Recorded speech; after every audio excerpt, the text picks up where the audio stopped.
أعوذ بالله من الشيطان الرجيم. بسم الله الرحمن الرحيم. السلام عليكم ورحمة الله وبركاته. الحمد لله رب العالمين، والصلاة والسلام على رسوله نبي الله المرسلين سيدنا ومولانا محمد صلى الله عليه وسلم وعلى آله وأصحابه أجمعين. اللهم انفعنا بما علمتنا يا الله، وعلمنا ما ينفعنا، وزدنا علما تنفعنا في الدين والدنيا والآخرة. اللهم اهدنا بهداية القرآن، ونور قلوبنا وصدورنا وأفكارنا بنور القرآن، وارحمنا بحرمة القرآن، وانصرنا بنصرة القرآن، واغفر لنا بشفاعة القرآن، واجعل القرآن حجة وشفاعة لنا يا الله يا رب العالمين. الفاتحة. أعوذ بالله من الشيطان الرجيم. بسم الله الرحمن الرحيم. الحمد لله رب العالمين، الرحمن الرحيم، مالك يوم الدين. إياك نعبد وإياك نستعين. اهدنا الصراط المستقيم، صراط الذين أنعمت عليهم غير المغضوب عليهم ولا الضالين.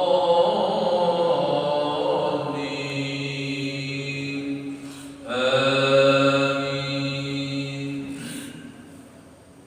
Alhamdulillah Rabbil Alamin. Bapak-bapak jemaah taklim pada salat subuh, insyaallah kita semoga senantiasa mendapatkan rahmat Allah Subhanahu wa taala. Alhamdulillah Rabbil Alamin. Pagi ini di penghujung bulan Jumadil Awal, kita masih diberikan nikmat oleh Allah Subhanahu wa taala. Kita semakin mendekati bulan Ramadan, setidaknya 97 hari lagi. Ya, setelah Jumadil Awal, Jumadil Tsaniyah, kemudian Rajab, lalu Sya'ban. Ya, kita berharap semoga Allah senantiasa memberikan sehat pada kita, disampaikan kembali pada bulan Ramadan, dan dimudahkan beribadah di dalamnya. Amin ya Allah ya Rabbal Alamin. Karena memang keutamaan afdaliyah daripada bulan Ramadan itu, ya, salah satunya kita diminta berharap. Ya, bahkan para salafun salih itu 6 bulan sebelum datangnya bulan Ramadan berharap agar mendapatkan bulan Ramadan. Kita juga sama-sama tahu doa yang juga diajarkan, meskipun nanti katakanlah yang dimulai dari bulan Rajab, Allahumma barik lana fi Rajab wa Sya'ban wa ballighna Ramadan. Insyaallah pagi ini kita akan melanjutkan kembali pembahasan kita berkaitan dengan sirah nabawiyah sesuai dengan apa yang diatur oleh DKM bahwasanya pekan keempat kita akan membahas terkait dengan sirah nabawiyah, dan saya masih menggunakan selain daripada nanti kita membahas apa yang ada dalam Al-Quran, juga sumbernya dari kitab Rahim Maktum dan beberapa kitab sirah lainnya. Kita setelah pembahasan lalu berkaitan dengan disebutnya jahiliyah, karena salah satunya mereka menjadikan patung-patung sebagai wasilah. Dan kita perlu tahu dulu, ya, setelah kita bahas hari ini, setelah Nabi Ismail alaihissalam diletakkan oleh Allah di Makkah, terus ke bawahnya itu tidak ada lagi Nabi atau Rasul yang diutus. Berbeda dengan Bani Israil di Palestina dan sekitarnya. Katakanlah di periode yang sama, di Mekah ada Nabi Ismail, Nabi Ishak masih punya anak namanya Nabi Yakub. Nabi Yakub ini juga seorang nabi. Beda anak-anak Nabi Ismail dari Nabi. Terus ke bawah itu habis kenabian. Baru Nabi diutus kembali siapa? Rasulullah Muhammad sallallahu alaihi wasallam. Tapi di Bani Israil ada Nabi Ishak. Nabi Ishak punya anak namanya Nabi Yakub. Nabi Yakub inilah yang disebut dalam Al-Quran surat Maryam ayat 58 Israil. Jadi ada nabi yang disebut dengan Nabi Israil. Quran sendiri yang menjelaskan. Itu di surat 19 surat Maryam ayat yang ke-58. Kami bacakan ayatnya. A'udzu billahi minasyaitonir rajim. Bismillahirrahmanirrahim. Ulaika alladziina an'ama Allahu 'alaihim minan nabiyyin. Mereka itulah orang-orang yang Allah berikan nikmat atas mereka. Siapa? Minan nabiyyin, dari para nabi. Min dzurriyyati Adam, dari keturunan Nabi Adam. Wa mimman hamalna ma'ahu, dan dari filterisasi. Jadi ada zaman dulu Pak difilter Pak. Yang hidup itu hanya orang saleh, hanya orang baik. Siapa? Pengikutnya Nabi Nuh. Yang tak ikut dibinasakan, ditenggelamkan. Termasuk anaknya sendiri. Yang kata Nabi Nuh, ya Allah, itu ada anak saya. Dijawab oleh Allah, dia bukan anakmu. Itu adalah amalun ghairu shalih. Di hadapan sendiri, anaknya dibilang bukan anak atau keturunan yang baik, kata Allah. Wa min dzurriyyati Ibrahim wa Israil, dan dari keturunan Nabi Ibrahim dan Nabi Israil. Tentunya berbeda dengan sebuah nama Israel yang sekarang ini boleh kita laknat mereka, boleh kita doakan kehancuran kepada mereka. Kenapa? Mereka juga menghabisi saudara-saudara kita kaum muslimin. Ada seorang yang menyatakan gak boleh kita berdoa melaknat Israel, berarti melaknat Nabi. Siapa? Yakub. Ya tidak. Ini konteks yang berbeda. Apakah ketika ada orang yang berbuat buruk karena namanya baik sehingga kita gak jadi untuk menghukumnya? Maling namanya Muhammad, jangan namanya Muhammad lagi. Nah, Nabi Yakub punya anak 12. Salah satunya Nabi Yusuf. Dikisahkan juga dalam surat 12 surat Yusuf. Nabi juga Nabi Yusuf. Nabi Yusuf masuk dalam sumur, dibawa akhirnya dari Palestina sampai ke Mesir. Dibeli oleh Al-Aziz, seorang pemuka, sampai dijadikan budak bahkan anak oleh Al-Aziz di Mesir. Maka setelah itu keturunan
pintar mengelola diri, pintar mengelola masyarakat. Pintar mengelola diri termasuk kesehatannya tidak pernah sakit. Pintar mengelola diri, dia tahu perhitungannya tidak pernah gagal. Dia punya segalanya, saya pikir, wah kalau kayak gini saya tak umum di Tuhan saya. Maka ada kalanya perlu memang seseorang itu tidak sempurna amat ya. Dan perlu sebuah kegagalan biar dia tidak merasa jumawa. Repot kalau udah merasa saya punya segalanya, apalagi ada rabbukumul a'la, mengaku bahwa saya ini Tuhanmu yang paling tinggi. Mimpi diceritakanlah kepada para penasehatnya, apa arti mimpiku ini? Wah, mimpi Paduka ini, Paduka akan dihancurkan oleh salah satu keturunan Bani Israil. Gitu, iya. Kalau gitu bunuh semua orang-orang yang baru dilahirkan atau baru mau lahir. Itu dikisahkan juga dalam Al-Quran. Sampai pada akhirnya ibunda Nabi Musa melahirkan dan kata Allah, ya, maka alirkanlah filiyah, alirkanlah di laut sungai, Allah akan selamatkan. Dan sungguh indah cara selamatnya Allah. Ya, ternyata diikuti semangatnya Nabi Musa kemana kotak itu jalan. Ternyata ke dalam istananya Fir'aun. Ini logika kita, logika manusia, logika awam. Kita mau menghindarkan diri dari orang itu, lalu masuk ke rumahnya, itu kira-kira gagal berhasil. Terikat kakaknya, mak, kenapa? Gagal, mak, kenapa? Lalu masuk ke rumahnya Fir'aun, Pak. Tapi di situ luar biasa ditemukan oleh istrinya, dan siapapun yang melihat wajahnya tumbuh rasa cinta. Itu ayatnya. Ini Quran. Iya. Dan minta agar anak ini dijadikan sebagai anak angkat. Disusulkan, gak ada yang mau. Didengar sama kakaknya Nabi Musa tadi ngomong, mau gak saya tunjukkan, saya punya orang, siapa tahu orang itu mau nyusuin anak ini, mau nyusuin anak ini. Dibawa ibunya Nabi Musa ke sana, mau nyusuin, cara Allah membalikkan yang luar biasa. Itu janji Allah. Allah sudah sampaikan, lepasin dia, aku akan kembalikan kepadamu dengan cara-cara. Jadi kalau kita minta sama Allah, cara Allah ini kadang kalau sudah di luar logika, tapi mengenal dan pasti itu yang terbaik. Iya. Meskipun menurut kita buruk sekalipun, gagal sekalipun, tetap di mata Allah itu pasti yang terbaik. Setelah Nabi Musa wafat, ada seorang nabi yang tidak disebutkan namanya, dikisahkan dalam surat Al-Baqarah. Baru setelah itu muncul yang namanya Nabi Daud. Nabi Daud punya anak namanya Nabi Sulaiman. Terus nanti ke bawahnya Nabi Ilyas, Nabi Yunus, Nabi Zakaria. Nabi Zakaria punya anak namanya Nabi Yahya. Nabi Yahya punya sepupu namanya siapa? Nabi Isa. Isa putra siapa? Putra Maryam.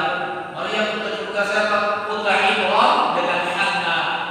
Itu yang dikisahkan dalam surat Ali Imran. Ayat 30-an sampai ayat 50-an berkaitan dengan Ali Imran atau keluarga Imran.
dua kekuatan besar, Romawi dan Persia.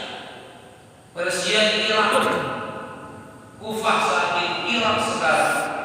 Romawi ya saat ini Eropa. Nah, justru malah dimunculkan di satu lembah yang tidak pernah terdengar, tapi di situ memang ada Baitullah.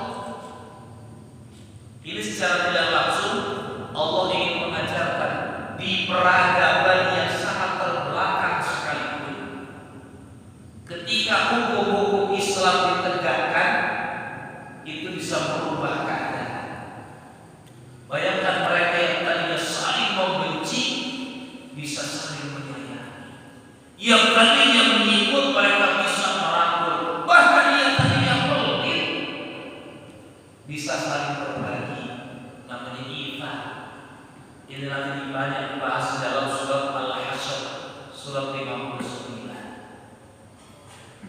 Jadi malah kita jangan lagi kembali ke belakang. Ya, kita dengan kehidupan modern sekarang jangan justru punya sifat-sifat yang dulu yang tadinya pelit jadi baik. Nah, itu jangan sampai kebalikan. Yang tadinya mereka membenci bisa saling merangkul. Bayangkan hari di mana Sayyidina Umar itu mau masuk Islam adalah hari di mana dia mau membunuh Rasulullah SAW.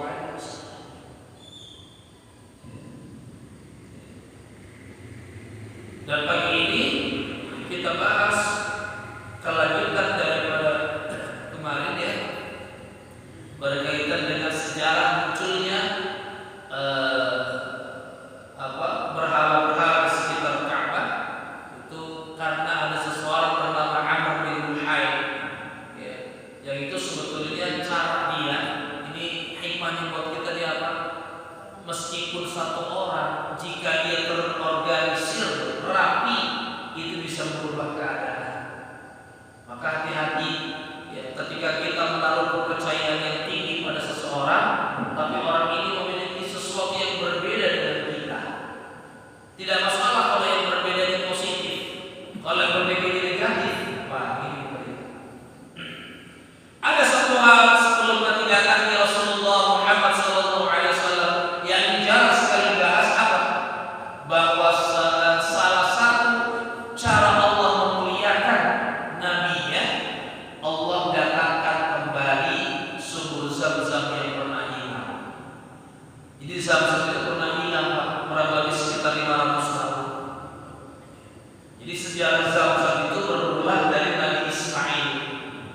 Ya, surat 14 Ibrahim ayat 37. Ketika dilahirkan Nabi Ismail, Nabi Ibrahim tetap diminta oleh Allah untuk berdakwah dan diminta membawa putra yang baru lahir ini bersama istrinya Hajar itu ke satu tempat tandus, tidak ada apa-apanya, tapi di situ ada pondasi Ka'bah. Kenapa disebut pondasi? Karena tinggal sisa-sisanya saja itu hancur terkena banjir Nabi Nuh. Dan nanti dibangun ulang oleh Nabi Ibrahim. Ayat yang saya baca tadi pada rakaat yang pertama dan kedua khususnya. Wa idh yarfa'u Ibrahim al-qawa'ida minal bait. Ketika Nabi Ibrahim ya, ini dari sisi keterbahasaan para ulama juga bahas. Jadi yang membangun sebagai orang utamanya di situ Nabi Ibrahim. Dan diletakkan buat Ismail, Nabi Ismail di belakang karena sifatnya membantu dan lebih banyak duduk di atas batu. Batu itu dalam bahasa Arab juga disebutnya hijr. Jadi hijr Ismail itu tempat Nabi Ismail duduk melihat bapaknya membangun. Sampai sekarang kita sebut dengan hijr Ismail. Ya. Orang Islam menyebutnya Hajar, bisa juga menyebutnya hijr. Hijr juga kan. Itu sampai sekarang kita masih jadikan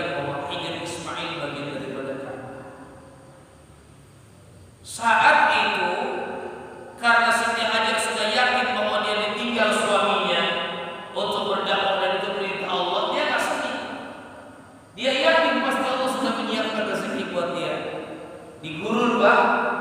Di gurun itu akhirnya dia naik kepada bukit yang ada di sampingnya, gundukan bukit. Namanya di gurun, melihat banyaknya fata morgana. Ada 470 meter di depan, sebuah bukit lagi, namanya Marwah. Di sana ada air berjalan, bahkan sesekali agak cepat. Nanti disebutnya Ramel. Ramel berjalan lebih cepat. Ternyata begitu sampai di atas Marwah, nggak ada apa-apa. Dia nengok kembali ke sofa, malah di sana airnya. Di sana rupanya airnya. Ternyata itu fata. Dan itu nanti hakikatnya, ya. Apakah orang-orang yang berbeda keyakinan bisa melihat amalnya di akhirat? Bisa. Ya. Itu ada dalam surat 24, surat An-Nur, ayatnya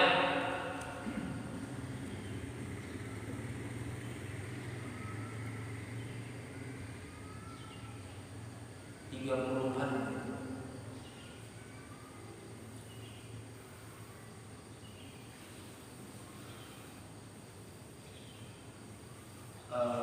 Walladzina kafaru a'maluhum kasarabin.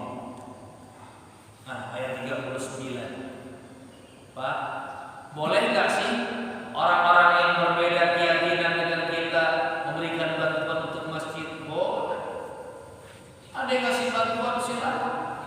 Selama itu tidak menjadikan dan memposisikan diri kita ini lemah atau rendah. Tapi kalau dia mau bermuamalah karena tetangga masjid, dia memberikan silakan. Tapi apakah nanti amalnya bermanfaat atau tidak, itu yang jadi masalah. Tapi dia bisa melihat Pak amalnya. Ini ayat Al-Qur'an, walladzina kafaru, adapun orang-orang yang mereka tidak beriman. A'maluhum kasarabin biqi'ah. Amal-amalnya nanti di akhirat seperti fata morgana. Biqi'atin yang ada di atas gunung. Dia bisa melihat, itu amal saya pas terlebat masih thayyibin, ternyata gede. Yahsabuhu dzam'anu ma'an. Seperti halnya orang yang haus mengira bahwa itu adalah air. Hatta idza ja'ahu lam yajidhu syai'an wa wajadallaha 'indahu fawaffahu hisabah. Tapi bedanya kalau orang yang beriman, ya, karena punya kuncinya adalah iman, maka selain dia melihat amalnya yang besar, dia bisa meraihnya dan masuk dalam buku catatan. Tapi mereka yang tidak beriman, ketika dia mendapatkan, itu pahalanya ternyata besar, tapi dia seperti halnya orang yang melihat fata morgana. Mana kalau dia mendekati itu, tidak bisa dia meraih. Dan Allah menyempurnakan hisabnya. Artinya apa? Dia tidak bisa menerima itu. Kenapa? Karena tidak memiliki kunci. Apa kuncinya? Iman. Maka selalu digandengkan innal ladzina amanu wa amilus sholihat, kuncinya iman dulu. Karena banyak orang yang amilus sholihat tapi karena tidak iman, maka seperti halnya fata morgana.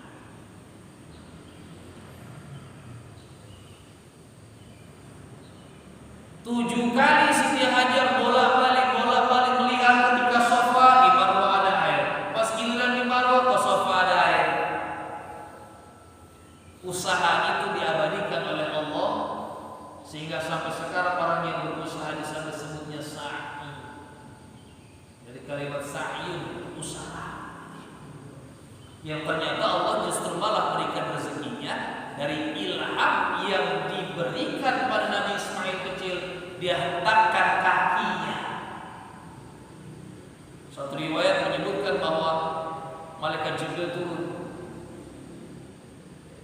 turun dan memberikan ilham pada Nabi Ismail agar dia menghentakkan kaki. Begitu dihentakkan kakinya, keluar air. Siti Hajar teriak dengan bahasa Ibrani, Zam-zam, Zam-zam, yang artinya berkumpul. Takut airnya itu saat dikumpulin, nyari tempat dan segala macam. Ternyata airnya tidak saat, justru sampai detik ini masih mengalir. Tapi pernah hilang. Kapan hilang itu? Jadi setelah Nabi Ismail dan ibunya tinggal di sana, adanya air dari sumber Zam-zam, banyak burung-burung di atasnya terbang, itu menunjukkan ada sumber air di bawah. Orang-orang mulai mendatangi tempat itu, meminta agar bisa menikmati airnya. Maka kemudian satu persatu dari mereka itu meminta air di situ, sehingga menjadi sebuah perkampungan kecil, ya, perkampungan yang pada akhirnya ramai di sana. Nah, pada akhirnya ada menjadi sebuah suku, yang pada saat itu ini sukunya kebetulan memang dia itu tidak memiliki sifat merampas. Dia baik sekali. Dia minta baik-baik kepada Siti Hajar. Berbeda dengan satu kaum yang nanti kaum ini memang berusaha untuk menguasai. Jadi pada akhirnya suku yang pertama tadi mereka menyembunyikan. Ini setelah berapa tahun tentunya dari zaman Nabi Ismail, ya, mereka menjadi suku besar dan air itu kan menjadi pusat kehidupannya. Yang saat itu mereka tidak mudah menemukan sumber air. Bayangkan di gurun pasir saat itu, ya, kalau di Bogor sih digali ke bawah berapa meter, 10 meter ketemu air. Tapi mereka mau digali berapa ke bawah nggak ketemu air. Sehingga orang yang punya sumber air ini mati bisa memanfaatkan untuk memperkaya diri. Sampai tiba mereka itu diserang, kemudian disembunyikan oleh mereka, ditutup sumber itu dengan peralatan perang mereka, ya, dikubur, mereka kemudian pergi. Ya, kita bahas akan ditemukannya kembali. Kenapa? Karena yang menemukannya adalah kakeknya Rasulullah Sallallahu Alaihi Wasallam. Jadi kakeknya ini banyak peranannya. Nama Muhammad itu juga dari kakeknya. Saya pernah sampaikan di sini, ya. Kakeknya pernah berjalan ke Syam bersama 3 orang sahabatnya. Ya. Berempat jadi mereka. Begitu sampai ke negeri Syam, ditanya dari mana kalian? Oh, kami dari Makkah. Orang ini senang, oh, nanti dari Makkah akan muncul seorang nabi. Sifatnya begini. Menurut prediksi saya, kalau saya baca dari kitab saya, sudah mau dekat lahirnya. Namanya Muhammad. Akhirnya yang berempat ini kan sepakat, bukan sepakat, ya, berazam, punya cita-cita. Kalau saya punya anak, kalau anak saya punya anak, artinya kalau dia punya cucu, ya, saya akan memberikan nama Muhammad. Siapa tahu nanti cucu saya itulah yang digambarkan oleh si pendeta. Ternyata dari 4 orang ini yang pertama kali mendapatkan cucu Abdul Muthalib. Maka Abdul Muthalib inilah yang memberikan nama Muhammad karena kisah dari seorang pendeta tadi. Kenapa? Mereka baca dari kitab-kitab, sehingga tadi bisa tahu sudah mulai akan muncul prediksi tapi mereka mendekati kebenaran. Kenapa? Karena membaca dari kitab-kitab mereka. Jadi dibawa ke hadapan Ka'bah.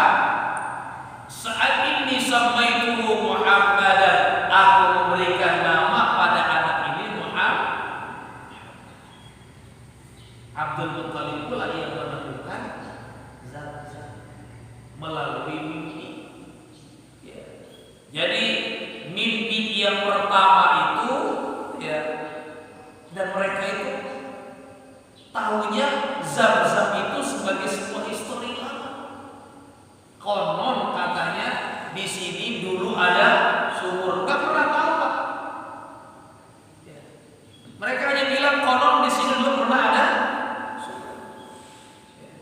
Dan mereka itu biasa mengambil air dari luar kota Mekah, beli.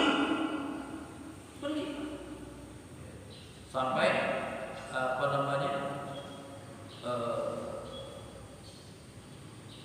mimpi beberapa hari. Mimpi yang pertama itu Abdul Muthalib diminta oleh Allah untuk mendekati satu tempat yang dalam mimpinya itu dia itu berdiri di sebuah aliran darah yang di situ kemudian ada semut. Di situ diminta dalam mimpi itu ihfir tibah. Ada sebuah teriakan ihfir tibah, galilah tibah. Dia bangun, apa tibah? Tapi teriak. Dia berdiri di satu tempat, bawahnya ada aliran darah, kemudian ada semut. Di situ diminta ihfir tibah.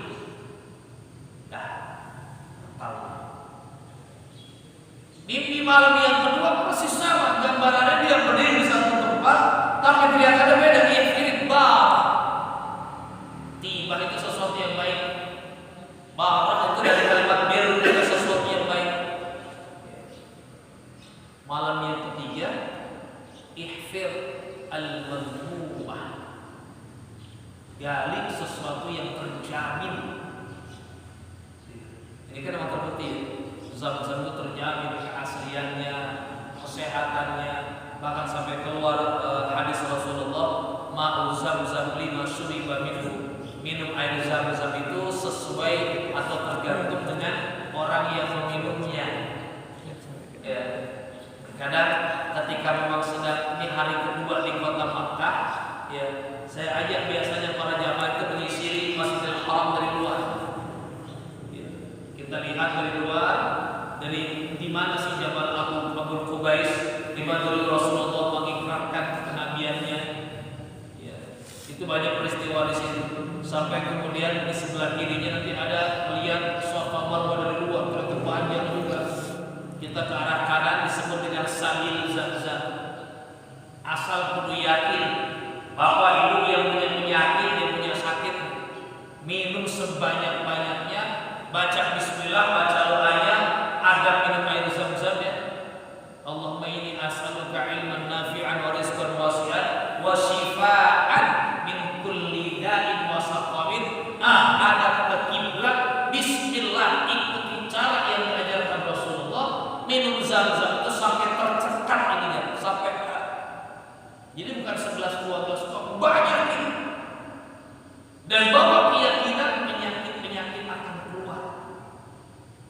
Ya banjir udah ngomong di sini. Ya, kalau udah balik ke Bogor mahal lagi sekitarnya berapa? Namun rumah orang temen juga diirit-irit. Ya. Maka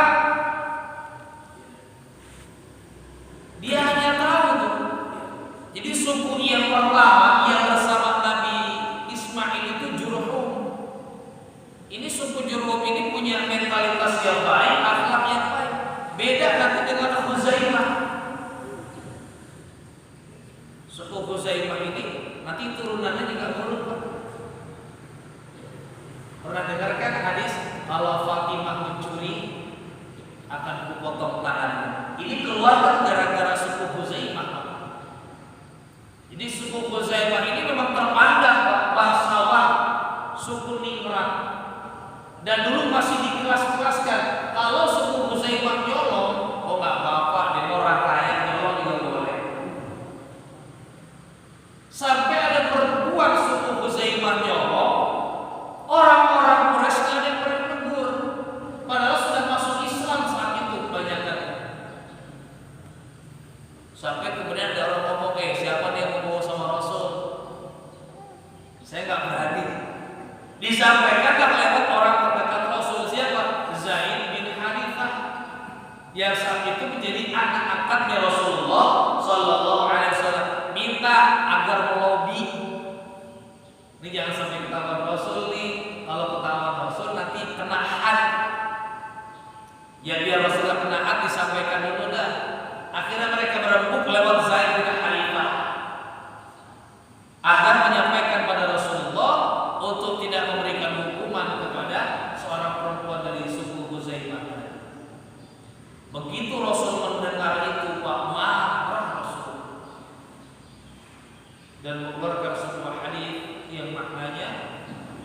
Sesungguhnya orang-orang sebelum kalian itu binasanya karena ketika orang-orang yang memiliki kedudukan mencuri, kalian diamkan. Tapi begitu orang-orang yang tidak punya kedudukan mencuri, kalian berikan hukumannya.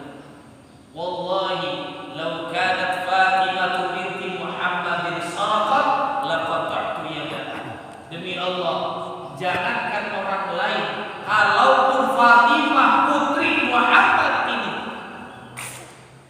mencuri, aku akan potong tangannya.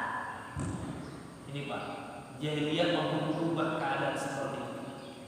Kan lucu kalau sekarang udah modern malah kembali kepada jahiliyah. Ya kan? Ini karena kegolongan saya, ini karena ini ada saya. Enggak apa-apa kalau dia memberi. Dicari pembenarannya. Berarti kan kita mundur kepada zaman jahiliyah.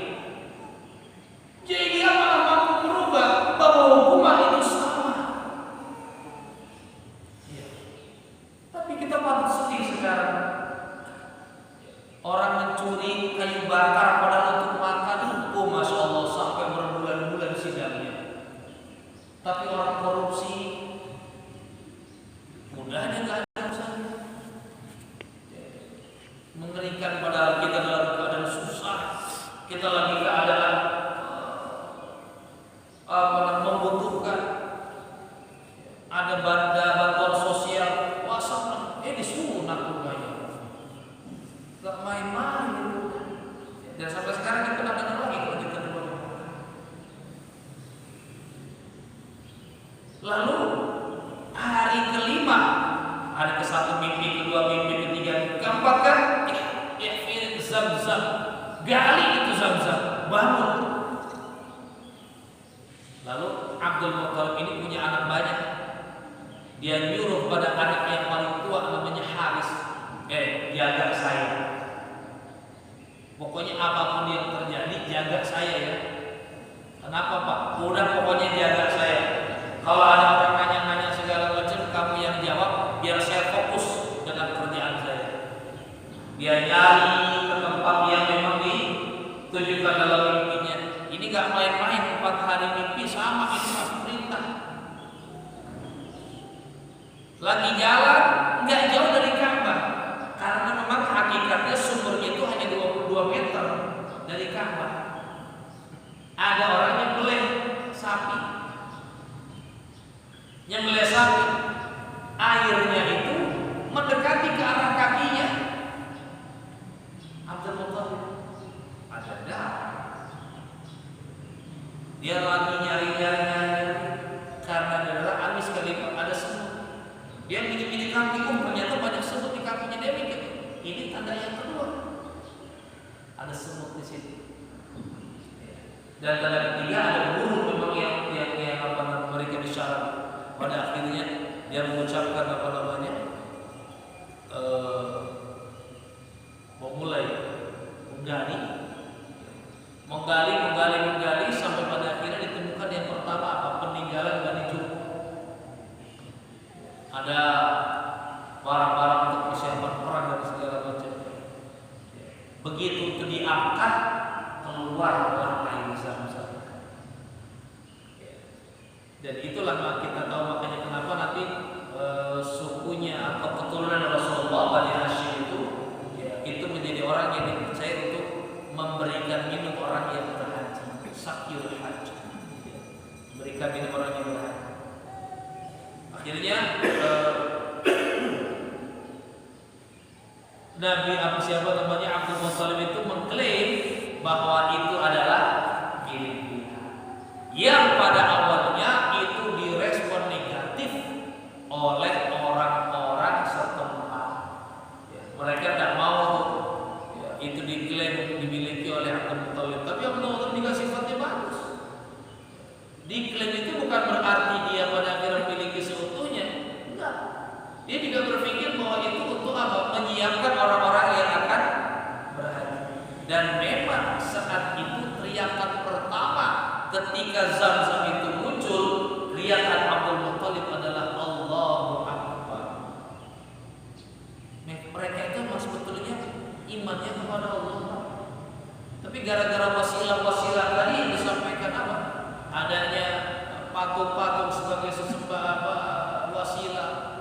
Sehingga katanya apa? Mana butuh kami menyembah patung ini illa liyuqarribuna ilaihi zulfa. Kami cuma menggunakannya sebagai alat untuk mendekatkan diri kepada Allah.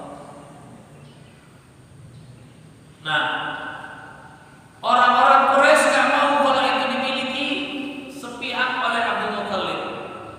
Mereka pergi ke dukun, Pak. Orang dulu masih sangat percaya sama dukun. Biar dukun menyelesaikan urusannya. Ini punya siapa? Ternyata dukunnya lagi ke Khaybar, nggak di tempat, padahal jauh dukunnya. Nah, di tengah jalan kehabisan perbekalan. Ternyata dari bawah kaki untanya Abdul Muthalib itu lagi-lagi keluar lagi. Maka mereka sepakat bahwasannya ini memang dimiliki oleh Abdul Muthalib. Dan sampai sekarang ya, sumber Zam-Zam itu masih bentuk seperti awal yang dulu Allah turunkan kepada Nabi Ismail. Isinya pun masih sama, ya, bahkan banyak hal yang dijelaskan oleh Rasulullah Shallallahu Alaihi Wasallam keistimewaannya. Dan ini satu cara Allah untuk menyambut datangnya Nabi Muhammad Shallallahu Alaihi Wasallam. Karena kita tahu bahwa saat kecilnya beliau di Bani Sa'diyah, beliau dibuka dadanya, diambil salah satu bagian daripada tubuhnya, dicuci dengan air Zam-Zam. Dan nanti diulangi sekali lagi saat beliau Shallallahu Alaihi Wasallam itu mau Isra dan Mi'raj, dibelah lagi dadanya, dikeluarkan bagian daripada tubuhnya, dicuci dengan air Zam-Zam. Sebagian besar orang ulama menyebutkan yang dicuci itu apa? Hati. Tapi masalahnya hati di sini nggak dijelaskan, nggak bisa dijelaskan secara ilmiah bagian hati yang mana. Tapi betul Rasul menyatakan begitu. Ala inna fil jasadi mudghah. Ketahuilah di dalam jasad kita ini ada segumpal daging yang kalau daging ini baik, maka baiklah semua amal. Dan kita kan tergantung sekali sama hati kita. Ini hati dalam arti fisik atau non fisik ya. Kalau hati yang fisik itu menunjukkan memang ada bagian tubuh kita ini yang bisa bersih atau kotor. Ketika hati ini jadi hati itu kan orang ibaratkan begini, ada kayu dipaku cabut, dipaku cabut, dipaku cabut, ada bekasnya. Terkadang hati kayak begini, menghilangkannya susah. Ketika dia punya dendam, punya kesel, punya benci, gimana caranya? Ketika dicabut kayu itu, paku itu, tapi nggak meninggalkan bekas, ini kan sulit. Tapi itulah hasilnya. Kita minta agar hati kita senantiasa bersih. Kenapa? Karena nanti tidaklah orang datang kepada Allah illa man atallah biqalbin. Dan banyak sekali Rasul mengisyaratkan masalah hati.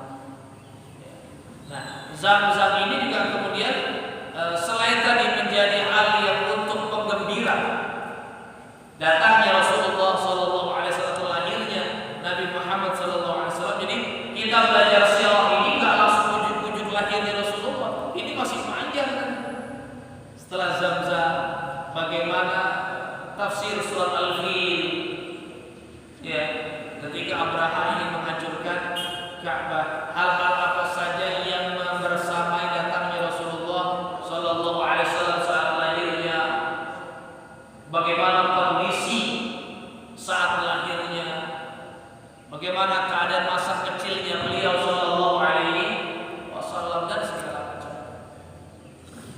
Maka Pak, Zam-Zam itu bisa dijadikan sebagai juga wasilah, apa itu perantara. Karena sesuai dengan sabda Rasul tadi, ma'u Zam-Zam lima syuriban. Minum air Zam-Zam itu tergantung kepada kepada siapa yang minum. Dan ternyata zam-zam ini bisa menjadi detektor. Disebutkan dalam ini bukan hadis ya, tapi sebuah qaul yang juga bisa memberikan manfaat bagi kita. Wallahu a'lam, saya luruskan ya. Saya lupa apakah ini hadis atau bukan. Tapi kalau yang zam-zam 5 ribu itu betul hadis. Tapi yang kedua ini bahwa zam-zam bisa menjadi alat pendeteksi. Konon orang munafik tidak bisa minum zam-zam. Artinya baru minum sedikit ada yang dirasa entah pahit, entah tidak enak. Jadi itu mengukur kemunafikan diri. Salah satunya bisa melalui air zam-zam. Itu salah satu daripada kehebatannya. Apa namanya? Zam-zam ini. Pada akhirnya Abdul Muttalib yang dinobatkan untuk menjadi orang yang menguasai zam-zam itu dan diizinkan untuk memberikan kepada orang-orang yang berhaji. Disinilah pada akhirnya Abdul Muttalib itu mulai bernazar. Jadi dia baru punya anak satu, ingin bernazar jika punya anak banyak nanti dia akan berbuat sesuatu. Ini yang kita bahas pada pagi hari ini berkaitan dengan sejarah zam-zam. Ini perlu kita bahas. Kenapa? Karena memang ditemukannya kembali menjelang dilahirkannya Rasulullah Muhammad SAW, sehingga menjadi salah satu hal ya, yang itu pembuka daripada cara Allah untuk menyambut datangnya Rasulullah Muhammad SAW.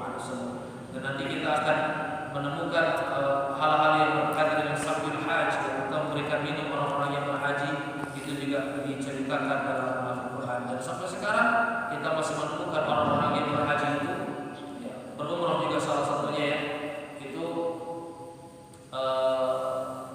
mereka tertolong ya karena ada zam-zam. Dan itu ternyata Masya Allah menjadi sebuah perputaran ekonomi yang besar. Kalau aslinya ya harga 1 galon itu juga di sana beli, ya, itu sudah disiapkan di bandara. Ya, di bandara itu saya galon 5 liter itu dibeli dengan menukarkan paspor kalau luar negeri. Ya, paspor yang harga 1 galonnya itu 7,5 real.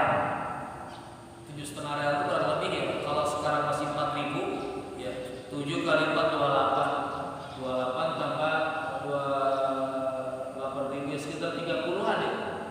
Ya. Tapi sampai di Eropa jadi berapa? 400.000, ya, 500.000. Ya. Itu jadi perputaran yang luar biasa. Belum lagi orang yang Masya Allah, alhamdulillah ya, mereka dengan cara-cara yang bohong, ya, membuat pabrik masuk, ya, zam-zam masuk. Ya, karena tadi dia punya keunggulan tersendiri sehingga kalau orang bilang zam-zam itu udah identiknya sesuatu yang mahal. Jadi kalau ada zam-zam 1 galon 200.000, wah mahal dia. Yang ternyata isinya bukan zam-zam. Entah namanya apa, zoom atau apa. Baik, para jamaah yang dirahmati oleh Allah, kita insyaallah akan lanjutkan kembali kajian kita pada bulan-bulan yang akan datang. Tahun depan ya. Kita berlibur dulu 1 tahun. Insyaallah tahun depan Januari 2022 kita bertemu kembali. Kita bahas tentang semakin dekatnya lahirnya Rasulullah sallallahu alaihi wasallam. Mudah-mudahan apa yang kita bahas ini meskipun sistemnya saya bercerita ya, tapi mudah-mudahan setiap kali kita mendengarkan itu semakin menambah pembahasan puasa kita, menambah ilmu kita berkaitan dengan sirah Rasulullah. Amin ya Allah ya rabbal alamin. Rabbana atina fid dunya hasanah wa fil akhirati hasanah wa qina adzabannar. Allahumma ahsin 'aqibatana fid umuri kulliha wa ajirna min khizyi dunya wa 'adzabil akhirah. Sallallahu alaihi sayyidina Muhammadin wa ala alihi wa sahbihi wasallam. Alhamdulillahirabbil alamin. Subhanakallahumma